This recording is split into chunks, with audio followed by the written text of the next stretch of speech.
అందరికి నమస్తే. రాజకీయం, సినిమా, గమ్మతి ఇచ్చంత్రాలు, వైరల్ అవుతున్న వీడియోలు, తీరు వార్తలతో మన మైక్ ముచ్చట్లు తయారుగున్నాయి. చెల్ల చూసేద్దాం పాన్రే. అంతకంటే మొదలు హెడ్లైన్స్. పవన్ పలుకుల మీద సీఎం సైలెన్స్. అయ్య జాగిరా అంటే కాడట, నో సీరియస్. రాజధానిలో కాక్రోచ్ జనతా పార్టీ లొల్లి. జంజీల పోరాటానికి దద్దరిల్లింది ఢిల్లీ. 3 గుడ్లకు 500 అయింది బిల్లు. బిల్లు చూసి కస్టమర్ గుండెకు పడ్డది షిల్లు. ఆత్మ బలిదానాలు, అమరుల త్యాగాలతోని కొట్లాడి తెచ్చుకున్న తెలంగాణను ఒక్క మాట అన్నా గానీ రక్తం ఇట్లా ఉడికిపోతుంది, పిడికిలి బిగుసుకుంటది. నా తెలంగాణ తెరవచ్చిన పల్లెత్తు మాటన్నా ఖబర్దారని కసితోని చెప్పాలనిపిస్తుంది. మరి మనకే ఇట్లా అనిపిస్తే తెలంగాణ రాష్ట్రానికి సీఎం ఉన్న రేవంత్ సారు ఎంత సీరియస్ కావాలి? అందుకే ఇగో ఈ తీర్ల శ్రమ తీసుకొని గట్టిగా గరమైండు. పక్క రాష్ట్రంకి వెళ్ళి పవనాలు వచ్చి తెలంగాణ మీ అయ్య జాగిరా అని మాట్లాడితే అందరు మంట ఉట్టే మస్తు మాటలు అన్నారు. మరి మీరేమంటారు అని సీఎం సార్ని అడిగితే పవన్ కళ్యాణ్ గారు మా ప్రశ్నించిండ్రు, పొన్నం ప్రభాకర్ గారు జవాబు చెప్పిండ్రు. ఇక మన ఇద్దరికి ఎందుకు శ్రమ అదట. ఆయన మీ అయ్య జాగిరా అని ప్రశ్నించిండు, ఈయన జవాబు చెప్పిండు. నడుమిట నాకెందుకు శ్రమ అని ఎంత ముద్దుగా చెప్పిండు కదా సీఎం సార్. ఆయన చెప్పింది కూడా కరెక్టే. శ్రమ ఎందుకు చెప్పుర్రి? ఒకనాడు ఒక్కసారి అంటే సమాధానం చెప్పొచ్చు, కౌంటర్లతోని కామెంట్లు చేయొచ్చు. ఓసారేమో కోనసీమ కొబ్బరికాయలకు తెలంగాణలో దిష్టి తాకింది అంటాడు, అప్పుడు సమాధానం చెప్పి అట్లెట్లా మాట్లాడతారని గట్టిగా మాట్లాడాలి, అదో శ్రమ. మళ్ళీ కొన్నొద్దులకు మానాడు పెట్టి రేవంత్ సార్ మాజీ సహచరుడు చంద్రాల ముంగట్ని ఓ తెలంగాణనే ఉండి అసలు తెలంగాణ అనే పదం డిక్షనరీనే లేదంటాడు. అప్పుడు మళ్ళా చరిత్ర, పురాణాలు, శాసనాల ముచ్చట ముంగటేసి రాజుల కాలం సంది తెలంగాణ ఎట్లా ఎలిగిపోయిందో చెప్పుకురావాలి, అదో పెద్ద శ్రమ. మళ్ళీ పక్క రాష్ట్రం డిప్యూటీ సీఎం వచ్చి తెలంగాణ మీ ఏ జాగిరా అంటాడు. వామ్మో, దానికి సమాధానం చెప్పడైతే పెద్ద శ్రమనే. అందుకే మంత్రి పొన్నం మస్తునే మాట్లాడింది కాబట్టి సరిపోయింది. మళ్ళీ ప్రెస్ మీట్లు పెట్టి రిపోర్టర్లను పిలిచి పవనాలు మాట్లాడిన దాన్ని పాయింట్ పాయింట్ తీసి ఆ విట్టిక్ కౌంటర్లు ఇచ్చి ఇంకోసారి తెలంగాణ అస్తిత్వాన్ని, ఆత్మ గౌరవాన్ని దెబ్బతీసినట్టు మాట్లాడితే సీరియస్ ఇంతగడతాము, హైదరాబాద్లో అడుగు కూడా పెట్టనీయమని రోజును తెచ్చుకొని మాట్లాడాలి. వామ్మో, అది ఇంకెంత పెద్ద శ్రమ అవసరమా చెప్పురి? ఏదో లాగుల తొండలిడుస్తా, పండబెట్టి తొక్కుతా, మూసిలో మునిగిపోతావు, దిక్కులేని సాగు వస్తావు అని ప్రతిపక్షాల లీడర్లను పద్ధతి తప్పి మాటలు అన్నంటే మస్తు అల్కట్ పని. కానీ తెలంగాణ నేపథ్యాన్ని, ఉద్యమాన్ని, ప్రాంతీయతను పల్సగ చేసి మాట్లాడితే రిటర్న్ మాట్లాడైతే శ్రమనే. అది కూడా సీఎం హోదాలుండి నిత్య లచ్చ పనులతో బిజీగా ఉండి ఇట్లా తెలంగాణకు వ్యతిరేకంగా స్వరాష్ట్ర ఏర్పాటు కరెక్టే కాదన్నట్టుగా అట్లా మాట్లాడితే వాళ్ళకి గట్టిగా జవాబు చెప్పుడైతే చాలా శ్రమనేనయ్యో. ఇగో ఇట్లా తీరు మాటలతో రేవంత్ సార్ కామెంట్లను ఉద్యమకారులు కన్లేలా చేస్తున్నారు. అంటే ఓ మంత్రి మాట్లాడితే అయిపోయింది, సీఎం అయ్యుండి చిన్న కామెంట్ కూడా చేయరా? ఆయనతో పవన్ కళ్యాణ్ మీద పంచులేస్తే అక్కడ ఆంధ్రాకి వెళ్ళి తమ మాజీ సహచరుడు చంద్రబాబు ఫోన్ చేసి మీ మీద సీరియస్ అవుతుంటే మన బ్రీఫ్ తలానా అని అనుకుంటా సోషల్ మీడియాలో కూడా తీరు కామెంట్లు వేస్తున్నారు జనాలు. పక్క రాష్ట్రం వాళ్ళు వచ్చి అయ్య జాగిరా అంటేనే పట్టించుకొని ఆయన మన పోస్టులకు రియాక్ట్ అయ్యే శ్రమ తీసుకోడు తీర్రి అని అనుకుంటా రాసులు కూడా లైట్ తీసుకుంటారట ఇంకొందరు. మొన్నటిదాకా ఏమన్నారు, ఇక జెంజీ అంటే ఏముంది, చేతులు పట్టుకొని షేర్లు చేసుకుంటా లైకులు కొట్టాడు తప్ప ఏం శాతగా వాళ్ళతో అన్నట్టు తీసి పారేసారు. మా అంటే కొన్ని రోజులు ఉంటుంది అలా హవా అంతే ఇక అన్నట్టు లైట్ తీసుకురు. కానీ కట్ చేస్తే ఇక చూడుర్రి జెంజీ జన ప్రవాహం ఏ తీరులుందో. మీ రాజకీయాలు, యూత్ పవర్ను లైట్ తీసుకునే కథలు మేం దిగనంత వరకే.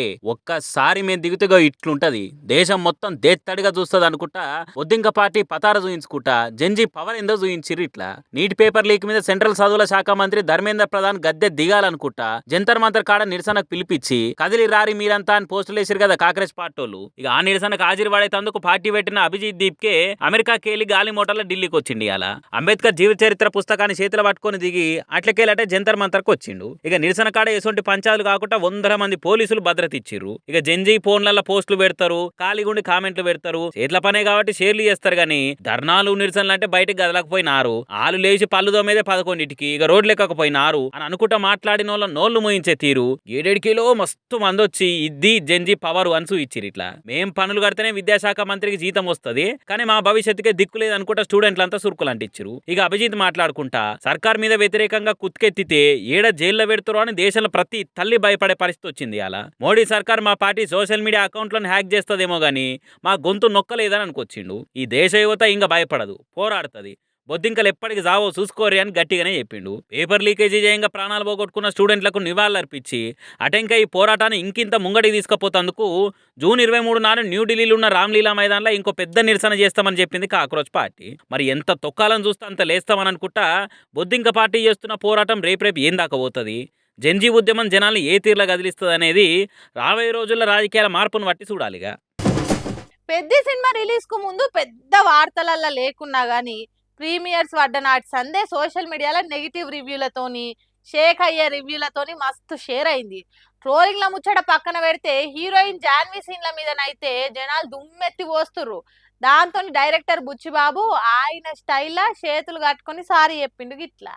ఆ హీరోయిన్ ఇంట్రడక్షన్ ఏంది, కాటు కాక్కర్లేని కళ్ళని డైలాగ్ పెట్టి కెమెరా ఏడబెట్టిర్రు. జాన్వి మాట్లాడే బూతులేంది, ఆమెను వర్ణించుకుంటా హీరో చెప్పే డైలాగులేంది, హీరోయిన్ క్యారెక్టర్ అంటే అంత షీప్ గా ఎట్లా రాయబుద్ధి అయింది అనుకుంటా మెగా ఫ్యాన్స్ మెచ్చుకోకుండా రామ్ చరణ్ రా ఫ్యాన్స్ కూడా బుచ్చిబాబును గిచ్చి గిచ్చి పెట్టిరు కామెంట్లతోని. సిల్వర్ స్క్రీన్ రంగమ్మత్త కూడా రఫ్ ఆడించుకుంటా బాధ్యత ఉండక్కర్లే, దర్శకులకు కథ చెప్పే పూర్తి స్వేచ్ఛ ఉండాలి కాదంటలే, అట్లానే సమాజం మీద బాధ్యత కూడా ఉండకుండా ఎట్లా అని కూడా ఘాటుగా ట్వీట్ పెట్టింది. దాంతో ఈ పంచాది ఇంత ఎక్కువ అయ్యేటట్టు ఉంది అనుకుని క్షమాపణలు చెప్పుకుంటా ఇగురం తెచ్చుకొని ఇంత పెద్ద పోస్ట్ రాసి పెట్టిండు డైరెక్టర్ బుచ్చిబాబు. ఓ డైరెక్టర్ గా పబ్లిక్ కు నచ్చే సినిమా తీయాలని చూస్తా గానీ ఎవరిని అగౌరవపరచాలని చూడను. పెద్దల కొన్ని సీన్లు ఆడియన్స్ కు ఇబ్బందిగా ఉన్నారని ఇనొస్తుంది, అందుకే అవి కొన్ని మార్పులు చేస్తున్నాం. ఫ్యాన్స్ అంచనాలను అందుకునేందుకు వాళ్ళను దృష్టిలో పెట్టుకొని కథలు రాసుకోవాల్సిన బాధ్యత మా మీద ఉంది. ప్రతి మహిళ మీద మాకు గౌరవం ఉంది. వాళ్ళ ఇల్వన్ పెంచే కథలు చెప్పేటందుకే కట్టుబడి ఉన్నాం మేము. వాళ్ళ అభిప్రాయాలను నిజాయితీగా మాతో వంచుకున్న ప్రతి ఒక్కరికి థ్యాంక్స్ అనుకుంటా ఎక్స్ లా చాలా ఫీలింగ్ తో రాసి పెట్టిండు బుచ్చిబాబు సానా. దాంతో జనాలు ఇబ్బంది పడ్డ జాన్వి సీన్స్ లేచిపోతాయని క్లారిటీ వచ్చేసింది. కానీ ఫస్ట్ సినిమాలో హీరోకి కట్ చేసి, సెకండ్ సినిమాలో హీరో కాలు కట్ చేసి, మీదికెళ్ళి హీరోయిన్ రోల్ అడ్డగోలుగా రాస్తే ఇగో లాస్ట్ కి సీన్లు కట్ చేసే కాడికి వస్తుంది కథ అనుకుంటా సురుకులు అంటిస్తారు. ప్యాన్ ఇండియా సినిమా పేరు మీద ఏది పడితే అది తీస్తే ఏ మాత్రం ఓర్చుకోను ఆడియన్స్. అయితే సోషల్ మీడియాలో తిరుగుతున్న ఇంకో గమ్మత్ ముచ్చట ఏంటంటే ట్వీట్ లాస్ట్ లో ఈ కోడ్ దియకపోయే వరకల్లా ChatGPT రాసి అది ఇచ్చింది, అట్లనే పెట్టినట్టుండు చూసుకోలే పాపం అనుకుంటా కామెంట్లు వేస్తున్నారు నెటిజనాలు. ఒకరికి ఆచారం ఇంకొకరికి అదృష్టం అవుతుంటది అని అంటే ఏమో అనుకునేది కానీ ఇగో గిసోంటి చూసినప్పుడే నిజం అనిపిస్తుంటది. పాపం వైన్స్ దుఃఖన పైన బాధతోని బాటిల్ ఎత్తే కథ అయితే పబ్లిక్ ఏమో సంబురంతోని స్టఫ్ పెట్టుకొని మరి కాటన్లే ఖాళీ చేసే ముచ్చటైంది ఇట్లా. కానీరు జల్దీ, ఎంతసేపు ఇంకా ఆలస్యం అయితే పోలీసు వాళ్ళు వస్తారు మళ్ళా. అక్క కానీ జల్దీ, నువ్వు కూడా లేట్ చేస్తావు.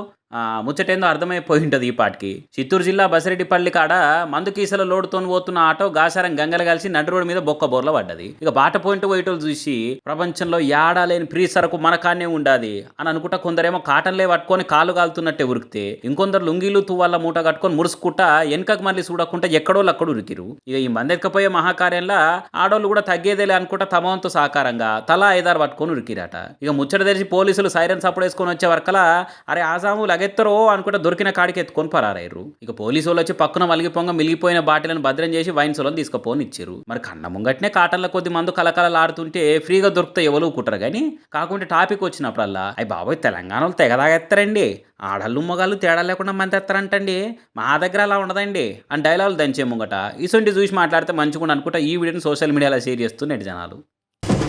పుట్టిన తర్వాత పిల్లలకు డైరెక్ట్ గా అన్నం తినిపించరు. ముందు పాలు, తర్వాత ఉక్కు, ఆ తర్వాత మెత్త విసికిన అన్నము, అటెనక గోరు ముద్దలల్లా పెరుగన్నం, ఆఖరికి కూరలు కలిపిన అన్నం తినిపిస్తారు. అట్లనే రాజకీయాలలో ఉన్న పెద్ద లీడర్ల పిల్లలను వాళ్ళ మన్మళ్ళను రాజకీయాలకు తీసుకొచ్చేదానికి అన్నం అలవాటు చేసినట్టు రాజకీయాలు నేర్పుతున్నారు. అంతేకాదు వాళ్ళంతా గొప్పోళ్ళే లేరన్నట్టు జనం మీద రుద్దుతారు. నాకెందుకో ఈ ముచ్చట కూడా గట్లనే అనిపిస్తుంది. ఏ మేధావికి వచ్చిందో ఇంత గొప్ప ఐడియా గానీ లోక జ్ఞానం కూడా తెలియని లోకేష్ కొడుకు దేవాన్స్ పేరుతోని పుష్కర ఘాట్ను పెట్టారు. అది కూడా ఇప్పుడు పెట్టింది కాదు, 2015 అంటే 11 ఏళ్ల కిందటనే దేవాన్స్ పేరుతో పుష్కర్ ఘాట్ పెట్టిరు. అంటే చూడుర్రి, అధికారం వారసత్వంగా వాళ్ళకే రావాలని ఎంత తిప్పలు పడుతున్నారో. ఇక మళ్ళా పుష్కరాలు వచ్చేదాకా దేవాన్స్ ఘాట్ పేరు అట్లనే ఉన్నదంటే నారావారి కుటుంబానికి ఏ తిరిగి ఎలివేషన్ ఇస్తున్నారో చూడురిగా. ఇప్పుడు ఈ దేవాన్స్ ఘాట్ ముచ్చట సోషల్ మీడియాలో పొట్టు వైరల్ అయ్యే వరకలా ఏపీ పబ్లిక్ గట్టిగానే వేసుకుంటారు. ఆ బుడ్డ పిల్లగాడు ఏదో స్వతంత్ర సమరయోధుడు అయినట్టు, ఏపీ కోసం ఎవ్వరు అని గొప్ప త్యాగం చేసినట్టు, దేవాన్స్ ఘాటు అని తాటకాయన అక్షరాలు రాయించి పెద్ద బోర్డు పెట్టుడు ఏంది అని చెంపలు వాయించినట్టు అడిగారు. ఘాటు ముచ్చట మీద ఘాటుగా గరం అరుచుకునే వరకలా సర్కార్కు సురుకులు అంటేనే కావచ్చు. ఎమ్మెల్యే బలరామకృష్ణతో ఈ మాటలు చెప్పించారు. పుణ్య ప్రసిద్ధి చెందినటువంటి మునుకోడల్ని ఆదర్శ ఘాటుగా అదేవిధంగా ఒక మోడల్ ఘాటుగా తీర్చిదిద్దాలని ఉప ముఖ్యమంత్రి కొనిదెల పవన్ కళ్యాణ్ గారు ఆదేశించడం, దానికి మేమందరం కూడా నడుం కట్టి ఈ యొక్క ఘాట్ను ఆదర్శ ఘాటుగా మనం తీర్చిదిద్ది ఈ ఘాట్ని కూడా త్వరలో ఉప ముఖ్యమంత్రి గారితో ప్రారంభోత్సవం చేసి మనం ఈ ప్రజలకు అందుబాటులో తీసుకొచ్చి దీన్ని విస్తృతంగా ప్రచారం చేసి ప్రజల్లో తీసుకెళ్లి అదే ముచ్చట మీద సర్కారు లోకమైపోతుంది అనుకున్నాడో ఏమో గానీ లోకేష్ బాబు ఎమ్మటే దేవాన్స్ పేరుతో ఎక్కడ ఘాట్లు పెట్టొద్దని ఆర్డర్ చేసిన నేను మీరు దాని ప్రకారమే పనిచేసినందుకు ధన్యవాదాలు అన్నట్టు ట్వీట్ పెట్టిండు. ఈ ఈడదాకా మంచిగానే ఉన్నది కానీ ట్వీట్లు పెట్టినందుకు మనకు రావాల్సిన క్రెడిట్ వచ్చిందని సంబరపడుతున్న సర్కార్కు ఏపీ పబ్లిక్ సోషల్ మీడియాలో సొక్క కామెంట్లు పెట్టి కళ్ళలో ఎల్లిపాయ కారం పెట్టినంత పని చేసిర్రు. ఏం నాటకాలు ఆడుతున్నారు? ఇదే యాక్షన్ హాలీవుడ్ సినిమాలు చేస్తే ఆస్కార్ వచ్చేది కదా. ఎప్పుడో 12 ఏళ్ల కింద దేవాన్స్ పేరుతో ఘాట్ పెట్టుడే గాక ఇన్ని రోజులు దాన్ని తీసేయకుండా ఇప్పుడు ఏపీ పబ్లిక్ తిడుతున్నారని ఎక్కడ దేవాన్స్ పేరు పెట్టొద్దని ఆదేశాలు ఇచ్చినా ట్వీట్ చేస్తే సరిపోతుందా? వాడు పోతే వీడు పోతే ఇంకోడన్నట్టు తాత తండ్రి కొడుకు మళ్ళా వాళ్ళ కొడుకు ఇట్లా రాజకీయాలు చేస్తానికి జనాల మీద రుద్దుతే ఎట్లా? ఇదేమన్నా రాజుల కాలమా? చేసేటి అని చేసుకుంటేనే ఏం తెలియనట్టు ట్విట్టర్లో రాస్తే జనాలకు తెలియదు అనుకుంటారా? ఇన్ని రోజులు దేవాన్స్ ఘాటుగా ఉంచినందుకు ఏపీ పబ్లిక్ సర్కార్ క్షమాపణలు చెప్పాలని గట్టిగానే డిమాండ్ చేస్తున్నారు. జనం ఎన్ని డిమాండ్లు చేసినా నారావారి ఫ్యామిలీని ప్రసన్నం చేసుకునే తానికి కొంతమంది ఉంటారు కదా, అగో వాళ్ళతోటే ఇటువంటి ఘాట్లు పుట్టుకొచ్చి జనాల మీదకి ఎత్తుతారు. ఏందో ఏమో పోరిదంతా. మీ ఊరు దుఃఖంలా ఒక్క కోడిగుడ్డు ఖరీదెంత? ఎంత? 6, 7, 8? సరే ఓ 10 రూపాయలు అనుకుందాం. అదే ఉడకబెట్టిన గుడ్డు అయితే ఎంత ఉంటుంది? ఇంకో 10 రూపాయలు కలిపి 20 రూపాయలు ఉంటుంది. మహా అయితే 30 రూపాయలు ఉంటుంది. కానీ ఈ హోటల్ బిల్లు చూస్తే మాత్రం గుండెపోటు వచ్చుడు ఖాయమే.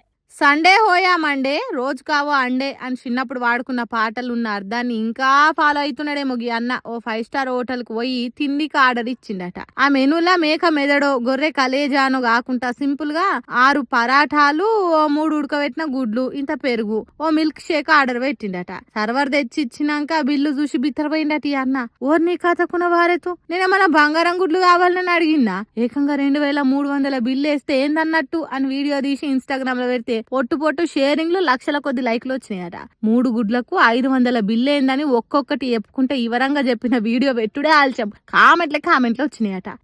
ఠింగ్ అని నోటిఫికేషన్లు వస్తున్నాయట. దాంట్లో కొంతమంది ఈ అన్ననే గిచ్చినట్టు తొడపాశం పెట్టినట్టు కామెంట్లు పెడుతుంటే ఇంకొంతమంది సపోర్ట్ చేసినట్టు సానుభూతి తెలుపుతున్నారట.